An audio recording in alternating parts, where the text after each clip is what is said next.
Hello Capricorn, Sun, Moon, Rising, and Venus signs. Kamusta kayo? Sana po nasa mabuti kayong kalagayan. Welcome back po sa Star Tarot. At kung bago kayo rito, welcome din po kayo. Please subscribe, like, share my videos, and leave me a comment kung nakaresonate po kayo. Kaloka, tumatalon. So, we have reciprocity. Give help and receive help. Wow, napakaganda nito. Kasi, di ba nga may kasabihan na the more you give, the more you receive. Di ba? So, sabi dito, give help, no? Tumulong ka, at mayroon ding tutulong sa'yo. Mayroon ding magbabalik ng tulong sa'yo. Yung gano'n. So, maaari, no, na sa ngayon, parang ano din ito eh, parang um, the law of giving and receiving, no? Yung generosity energy, parang ganon. So, maaaring ngayon you are going to be on both ends of generosity energy. Kasi yung generosity energy, one side niyan, kayo yung tumutulong, kayo yung benefactor, kayo yung donor, no? And on the other end, kayo naman yung magre-receive ng tulong. Kayo naman yung receiver ng tulong, no? So, maaari, no, na sa ngayon, mayroon kang tutulungan, mayroon kang ibibigay, and meron ka ding matatanggap. Kasi, maaari din na mayroon kang ibang pinagkakaabalahan din, merong other areas of life din na nangangailangan ka din ng tulong. Kailangan mo din ng support. Kaya po pwedeng meron din tutulong sa'yo. Tapos meron namang ibang bagay na meron ka ding ibibigay, meron kang itutulong sa iba naman. No? So, we also have belief. Examine existing belief. So, now is the time for you to dissect, no, yourself. Ano yung mga pinaniniwalaan mo? Ano ba yung mga belief, ano ba yung belief system na sinusundan mo? Kasi, maaari ngayon na yung time wherein mas may isip mo ng mabuti. Mas mapapansin mo na or makikita mo na kung ano yung mga pinaniniwalaan mo na wala namang epekto sa'yo. Diba?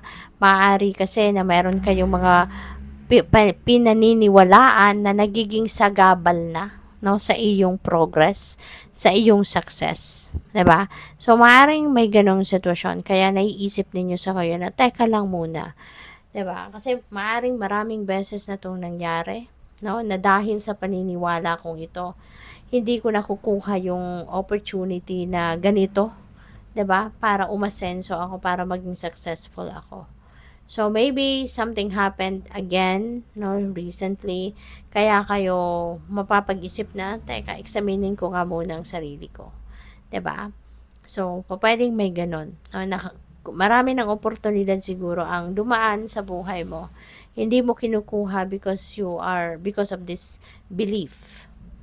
Kung ano man yan, no, depende sa inyong sitwasyon.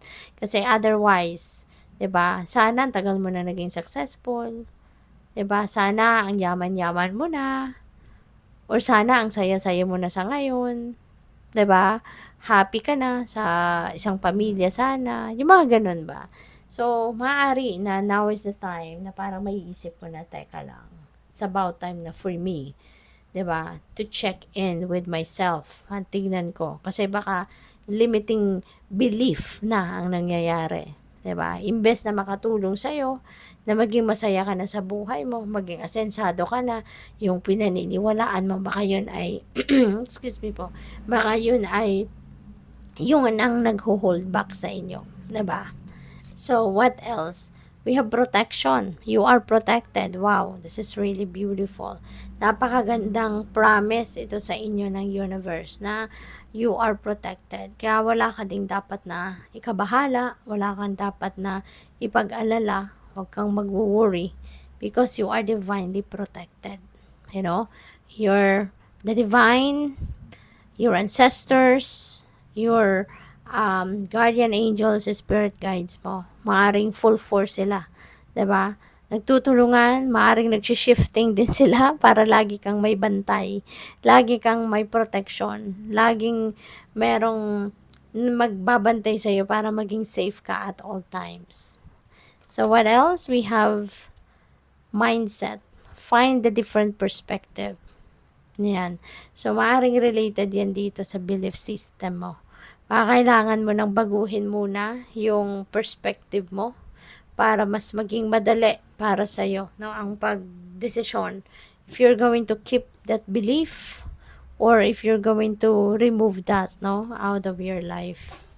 So, tingnan natin kung ano pa ang mga ganap. Maraming salamat muna for your, excuse me, for subscribing.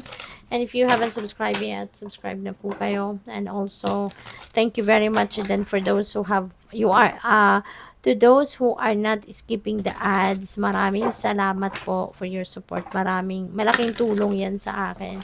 And please click the join button sa baba ng video po kung gusto po ninyong mag-member sa channel. We have the moon. Ayan. So, something is going to be revealed to you. Baka yan ay idadaan through your intuition or that will be revealed to you through your dreams. So, depende sa hinihingi mo. You know, maybe you're asking for guidance, maybe you're asking for clarity, for illumination, no? So, ipapakita sa iyo ng universe ang path, no, na tama mong puntahan or tama mong daanan. Okay? Kaya pay attention kayo sa intuitive messages na nare-receive ninyo and also sa mga panaginip ninyo. Na maaring iba sa inyo ay nananaginip lately or recently. So, kung ano man yung mga mapanaginipan ninyo, make sure that you write them down on paper. Kung ano ang naalala ninyo na parte ng panaginip ninyo. Anong mga elemento ang nakita nyo sa inyong panaginip, write them down on paper. And i-google ninyo, i-research ninyo anong ibig sabihin noon, anong dream meaning, no, ng mga nakita ninyo sa inyong panaginip, because that will be the message para sa iyo. We have 7 of air. Ayan, so maging aware, maging cautious kayo sa mga nangyayari sa paligid ninyo, no? Kasi si 7 of air, this is an energy of liar, cheater, and stealer. Okay?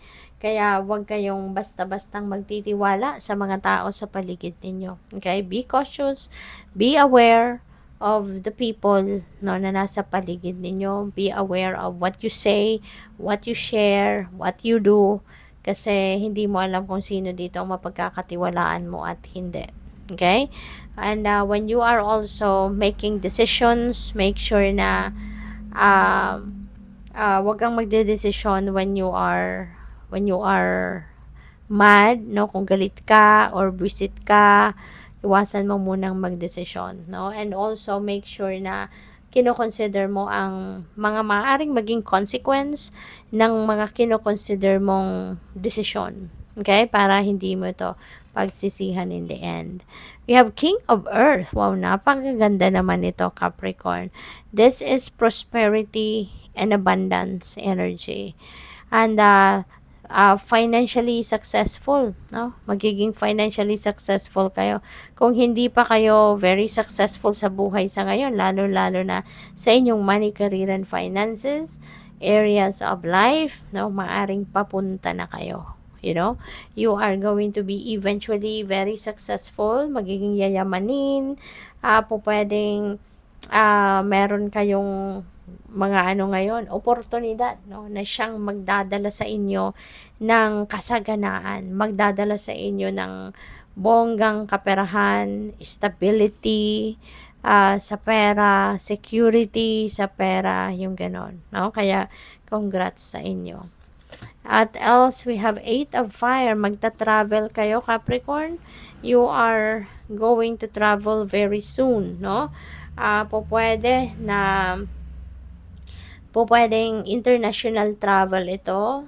Diba? May mundo dyan. So, pwedeng ang travel na to ay international.